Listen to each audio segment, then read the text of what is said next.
We're going to begin now the chapter on neurosurgery. I'm going to read one vignette, but then I'm going to cut away from vignettes to a lot of background information that will help us understand better the vignettes that follow. The vignette that I'm going to read, vignette number 1, says a 62-year-old right-handed man has transient episodes of weakness in the right hand, blurred vision, and difficulty expressing himself. There is no associated headache. The episodes have sudden onset, lasting about 5 or 10 minutes at the most, and they resolve spontaneously, leaving no neurologic sequelae. Before we analyze that vignette, let's go into background. We're going to cut away from my face and go to pictures on the screen. Basic principles of neurosurgery. The instant you read on an exam question that the patient is right-handed or left-handed, you already know this is a neurologic problem, because that particular information is not relevant for other diseases. So your mind is already saying this is going to be neurology or neurosurgery. And the mode of onset will tell you the type of neurologic disease we're dealing with. If the symptoms have sudden onset, like you turn a switch, the patient was completely normal and all of a sudden there is a neurological deficit, that problem is vascular. If it came without a headache, it is vascular occlusive. But if it comes with a headache, and typically a horrible headache, it is vascular hemorrhagic.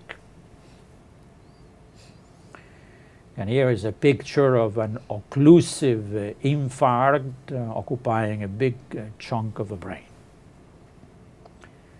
And here is one of a patient who reported the worst headache of my life, and then hemorrhage is identified in his head. If the history we get is progressive headaches, several months of progressively increasing headaches, worse in the morning, eventually signs of increased intracranial pressure, it is a brain tumor. If we have a brain tumor, we use imaging studies. Here you see the way it would look on a PET scan. The usual study we do, by the way, is MRI, and I will emphasize that as we go along and look at the vignettes. Now, if the history that you read in the vignette is similar to that of a brain tumor, but of much shorter duration, like a week or two, and with fever, leukocytosis, and in the text of the vignette, they talk about a preceding infection near the brain, like mastoiditis or frontal sinusitis, then it is a brain abscess. And a brain abscess can be seen very well on a CT scan of the brain. It doesn't require the more expensive MRI. You can see there the pus, and you can see the rim around the abscess. And incidentally, brain abscesses have to be removed because they are a space-occupying lesion. Now, if we have progressive neurologic symptoms with a history of several years before a diagnosis is made, we're dealing with a degenerative process. All right, with that, let's move on then to read vignettes. I'm going to read vignette again, number 1, because we used it as a departure point. Now that we have the background, let's analyze it. A 62-year-old right-handed man has transient episodes of weakness in the right hand, blurred vision, and difficulty expressing himself. There is no associated headache. The episodes have sudden onset, lasting about 5 or 10 minutes at the most, and they resolve spontaneously, leaving no neurologic sequelae. This is obviously a vascular occlusive problem. Sudden onset without a headache. The short duration, though, specifies this is what we call transient ischemic attacks. They are happening in the territory of the left carotid artery, and these are caused invariably by pathology which is in the neck rather than inside the head. Stenosis of 70% or more, at the carotid bifurcation or an ulcerated plaque in that same location. Now, the significance of these transient ischemic attacks is that they are a predictor that a stroke is eventually going to happen to this patient. Eventually, there is going to be a permanent neurological deficit following one of these. And we can prevent that if we study the patient appropriately and open up and clear up his carotid vessels.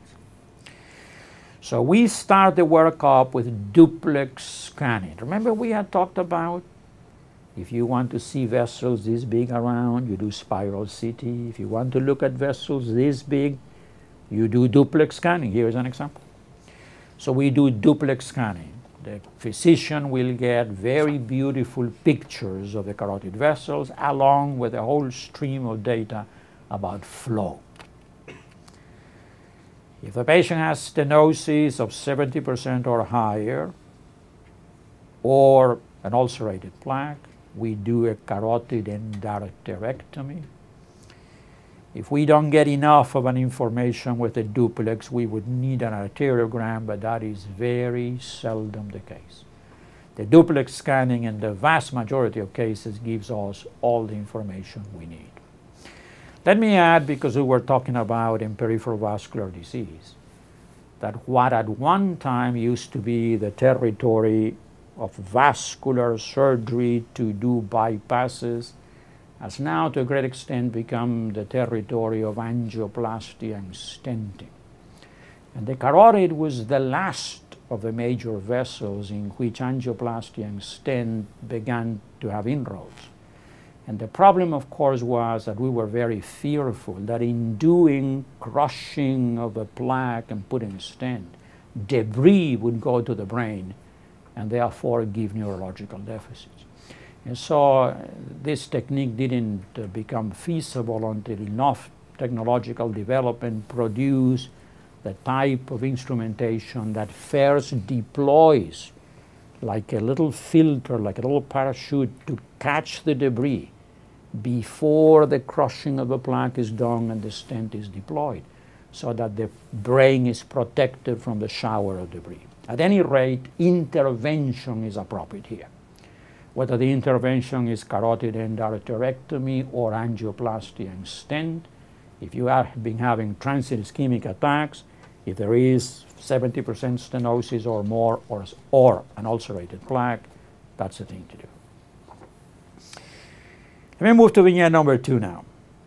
A 61-year-old man presents with a 1-year history of episodes of vertigo, diplopia, blurred vision, dysarthria, and instability of gait.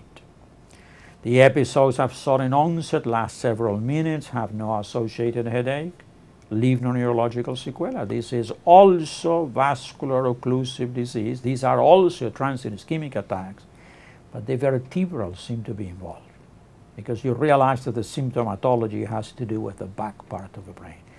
You would still begin the workup with duplex scanning. But if you do not find an answer and you end up needing an arteriogram, you would do what's called an arch study. So all 4 vessels feeding the brain, both carotids and both vertebrals, can be seen. Vignette number 3, last week, a 60-year-old diabetic man had abrupt onset of right third nerve paralysis and contralateral hemiparesis. There was no associated headache. The patient is alert, but the neurological deficits have not resolved. Well, this is a stroke. This is also a vascular occlusive problem. There is no report of a horrible headache. But this area of ischemia of the brain did not recover. The patient now has neurological deficits that probably will never change.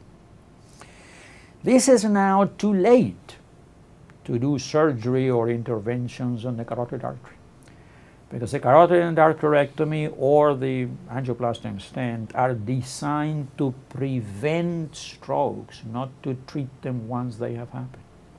And in fact, if we bring more blood supply to a big area of ischemic brain, the patient will bleed into that ischemic area and will die.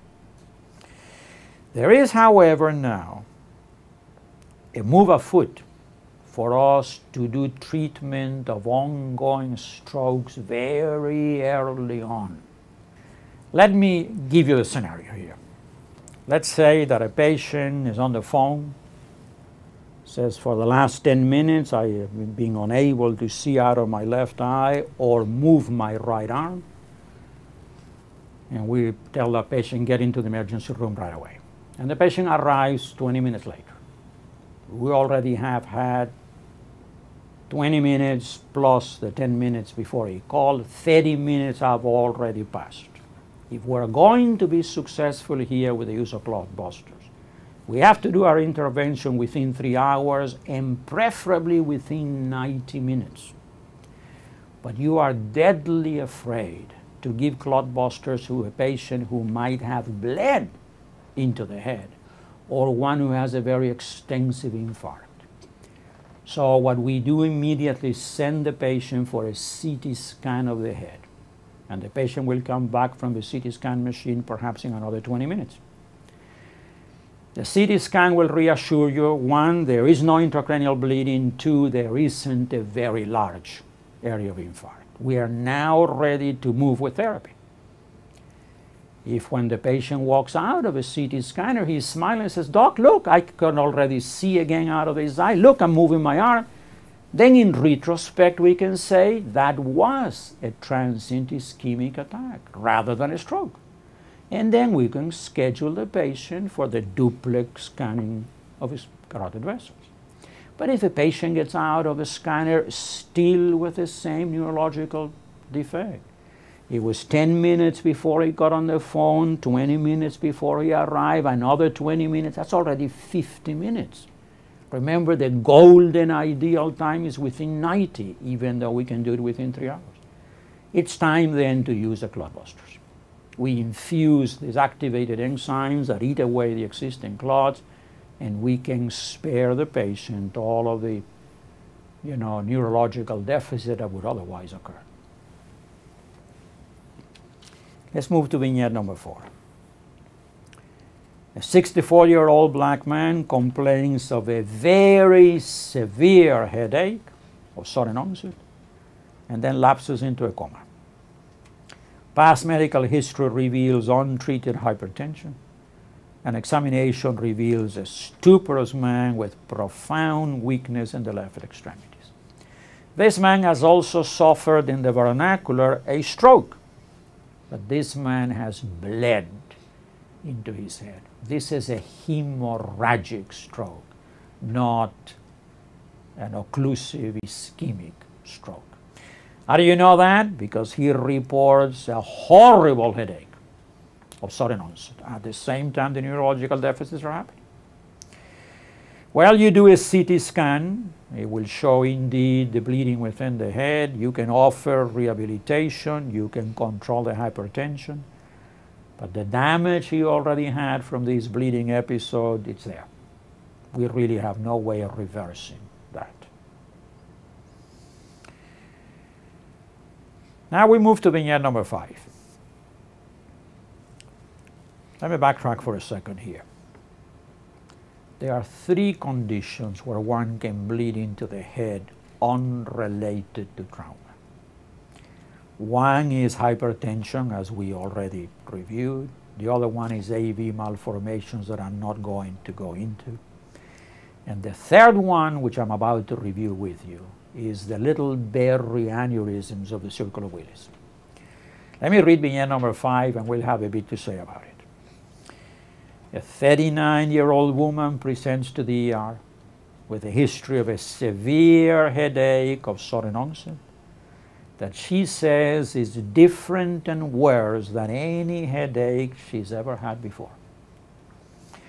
Her neurologic examination is completely normal, so she's given pain medication and sent home. She improves over the next few days, but 10 days after the initial visit, she again gets a sudden, severe, and singular diffuse headache, and she returns to the ER. This time she has some nuchal rigidity on physical exam. This lady is having what we call sentinel bleed, subarachnoid bleeding from a little aneurysm of the circle of Willis, not the big massive bleeding that may kill the patient right away, but a teeny bitty one. She is fortunate in a sense because she is getting warning signs. What the neurosurgeons always tell the medical students to remember is a headache that has the three S's: sudden, severe, and singular.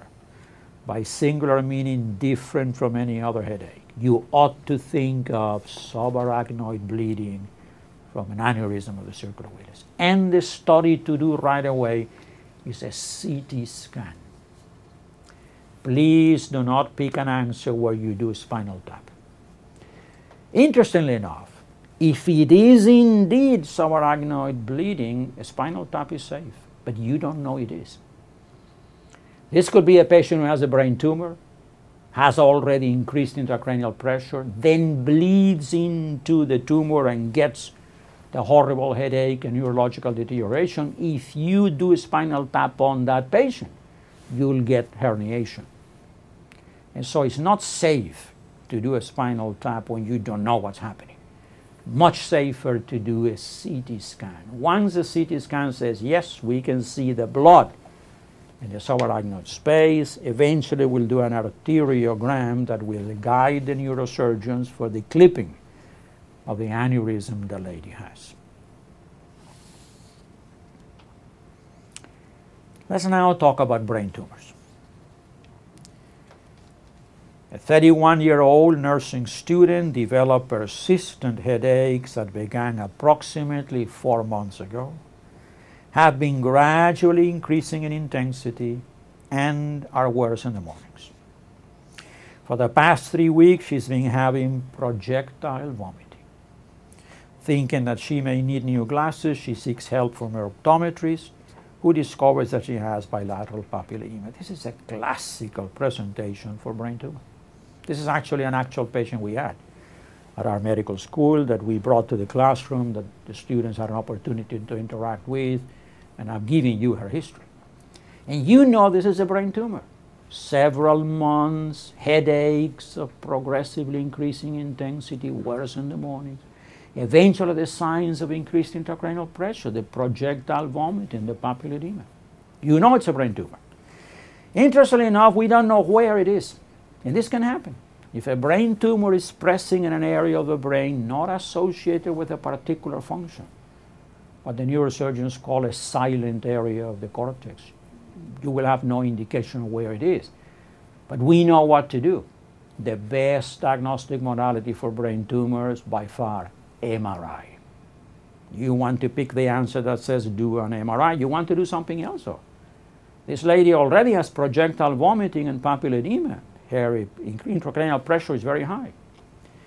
When we talked about intracranial pressure in the context of head trauma, we talked about fluid restriction and mannitol and diuretics and hyperventilation, remember? But increased intracranial pressure due to tumors responds very well to high-dose, pharmacological dose steroid administration. We give this lady dexamethasone. The trade name is Decadron, the generic name is dexamethasone, the most powerful steroid we have. And that will help with intracranial pressure. Then she'll get the MRI, and then she'll get the surgical removal of the tumor. Well, let's go over several additional vignettes dealing with brain tumors, and as we go through them, you'll realize that some of them will give you a clue of where is the tumor or what type of tumor it is.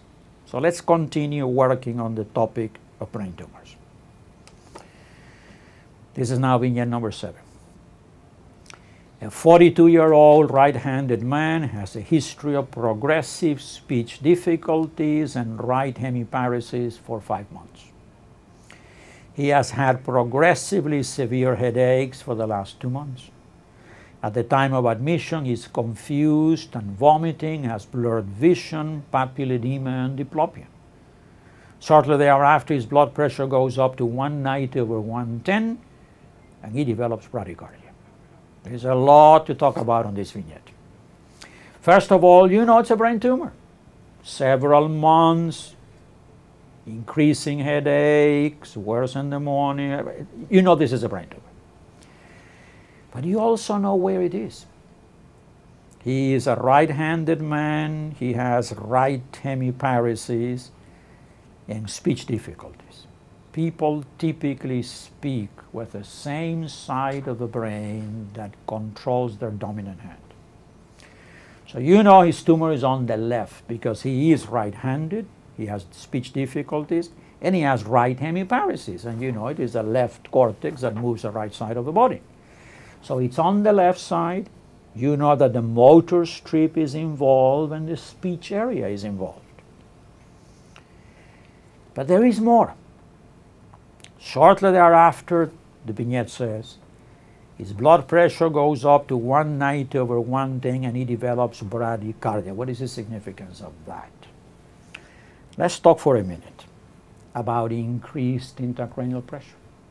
Why do we care?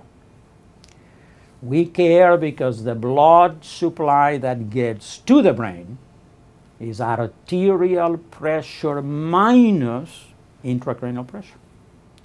So when intracranial pressure increases, perfusion of the brain decreases.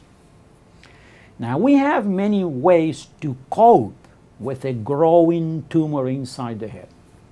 And in the early stages of the disease that was affecting this man, as the tumor grew, he essentially made room for it. He got rid of cerebrospinal fluid, his veins collapsed, so that as the tumor grew, the pressure within the head did not grow at the same pace. But we eventually run out of those tricks by which you can accommodate this growing mass, and you reach a point when there is no more accommodation possible. As the tumor continues to grow, then the intracranial pressure begins to go up rather significantly. At that point, the only thing left for us to survive is to increase arterial pressure. This is the so-called Cushing's reflex. It was discovered at the turn of the century, not this one, but the previous one by Cushing's, as his name. And so that's why he's developed a hypertension. This is his way of maintaining brain perfusion. And because of the pathways involved and so on, the bradycardia comes along. All right? So we know this man has a brain tumor. We know that's on the left side. We know he's got tremendous intracranial pressure. So he needs that Decadron right away. Dexamethasone, remember, is the brand name. Excuse me, the generic name. You know he needs the MRI right away. He's going to need the neurosurgery intervention right away also. Let's move to the next. A 42-year-old man has been fired from his job because of inappropriate behavior. For the past 2 months, he has gradually developed very severe, explosive headaches that are located on the right side above the eye. Neurologic examination shows optic nerve atrophy on the right, papilledema on the left, and anosmia. This is a brain tumor, but we know where it is. It's in the right frontal lobe. Let's review. Let's remember our neuroanatomy. Where in the head do we have the social graces, the good judgment, the behavioral things? It's in the frontal lobe. And where is the olfactory nerve? Right underneath the frontal lobe. And this man has one of his optic nerves atrophied. The other one has the papilledema. Well, there is one nerve that is involved, one of the optic nerves. So all of these locates the tumor underneath the right side of the frontal lobe. In fact, there is a name for this constellation of findings. This is the Foster-Kennedy syndrome. You know, this gentleman needs MRI for the diagnosis and then removal of the tumor. Let's read vignette number 9. A 12-year-old boy is short for his age and has bitemporal hemianopsia and a calcified lesion above the cell and X-rays of the head. This is a craniopharyngioma. We see that tumor in this age range. That's the location, and it's typically calcified.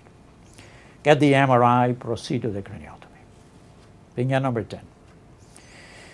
A 23-year-old nun presents with a history of amenorrhea and galactorrhea of 6 months duration. She's very concerned that others might think that she's pregnant. She says, absolutely no, that's not the case. If she indeed is not pregnant, she has a prolactinoma. So how would I work up this patient? Well, I would make sure she's not pregnant. I would do a pregnancy test. And my friends in internal medicine remind me that hypothyroidism can lead to excessive secretion of prolactin. So I would check for thyroid function as well.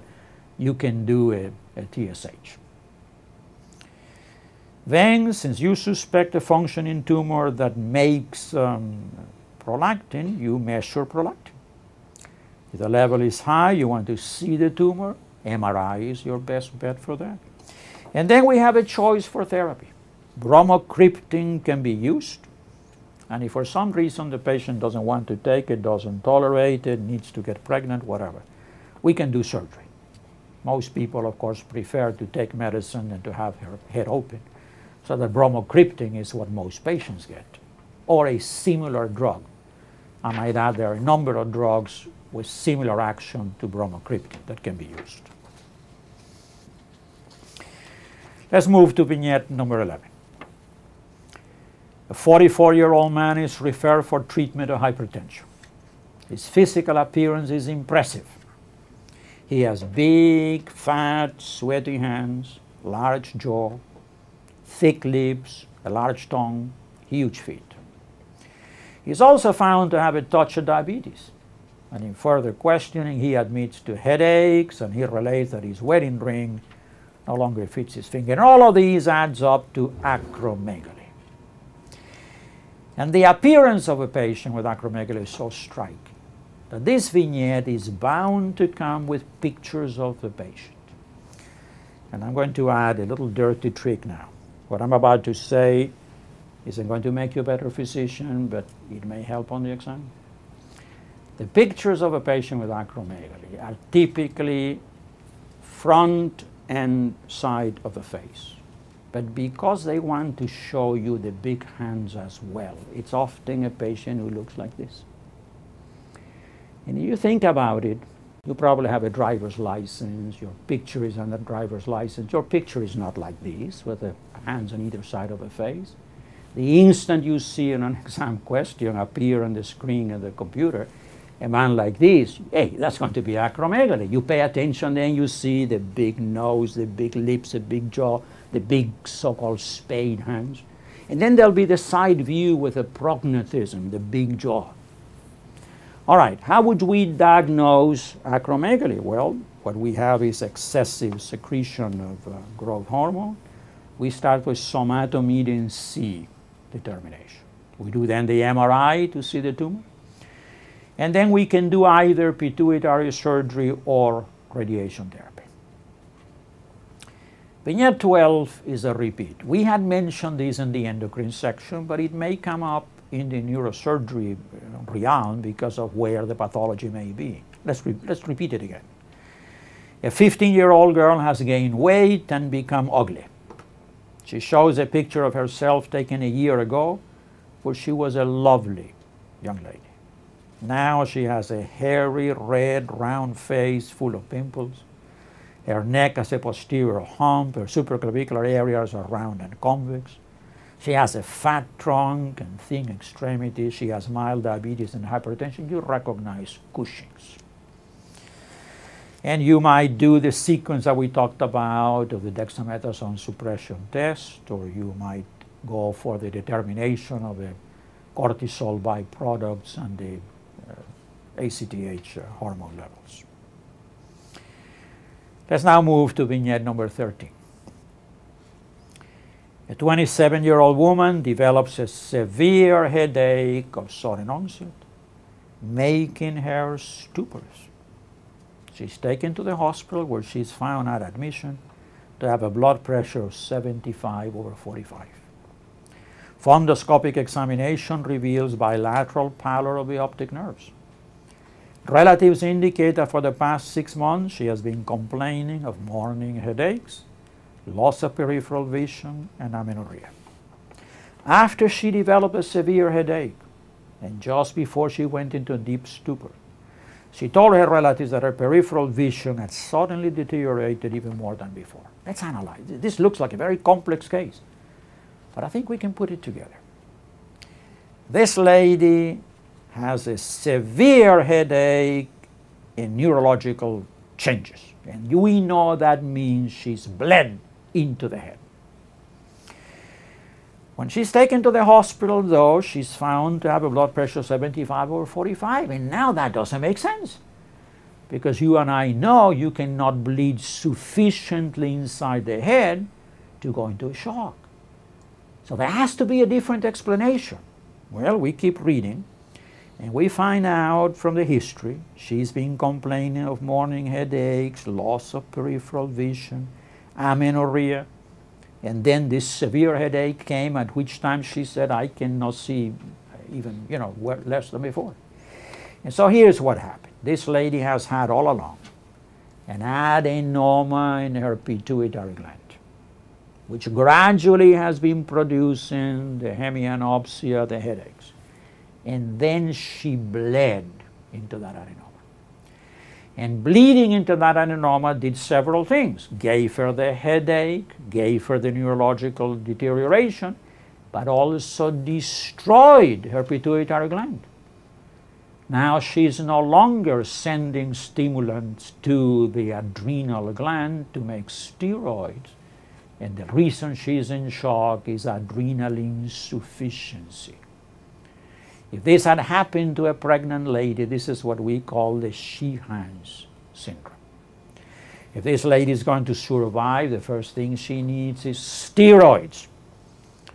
And then we do a CT scan or an MRI and we see what's going on there. And eventually she'll have surgery to evacuate that hematoma and remove the tumor in the pituitary gland. But the lifesaver here is going to be steroids.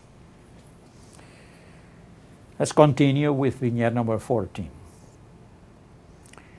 A 32-year-old man complains of progressive, severe, generalized headaches that began 3 months ago, are worse in the mornings, and lately have been accompanied by projectile vomiting. He has lost his upper gaze and exhibits a physical finding known as sunset eyes. You know this is a brain tumor because it has all the characteristics. But the final little tidbit, the sunset eyes, locates the tumor to the area of the pineal gland. This is called the Parinode syndrome. Do the MRI, the neurosurgeons will take care of that tumor. We move then to vignette number 15. A 6-year-old boy has been stumbling around the house and complaining of severe morning headaches for the past several months. While waiting in the office to be seen, he assumes the knee-chest position as he holds his head. Neurologic examination demonstrates truncal ataxia. Let's talk about this a little bit. Most brain tumors in the adult are above the tentorium. Many, and some people say most, brain tumors in children are below the tentorium in the posterior fossa, which is where this child has his brain tumor. And you know it because he has problems with equilibrium and ataxia and so on. Actually, the description of this patient, if you give it to an experienced person, it's amazing how much it will tell you. If a pediatric neurosurgeon who sees these every day opens the door of his office and looks in the waiting room and sees this child on hands and knees, that pediatric surgeon will say that child has an ependymoma. That ependymoma is on a pedicle. That ependymoma obstructs the flow of CSF. The kid gets a horrible headache, and he has already learned that he puts his head down on that position, the tumor pivots, the fluid drains, and his headache gets better. At any rate, you know this is a brain tumor, you know it's in the posterior fossa, you know you need an MRI, and you know the tumor eventually has to be resected. And we're going to go to the last of the vignettes before we move to the spinal cord. I'm going to read it, and I think you're going to recognize it. A 23-year-old man develops severe headaches, seizures, and projectile vomiting. Let me stop there, because so far you should be thinking, oh, here comes another brain tumor.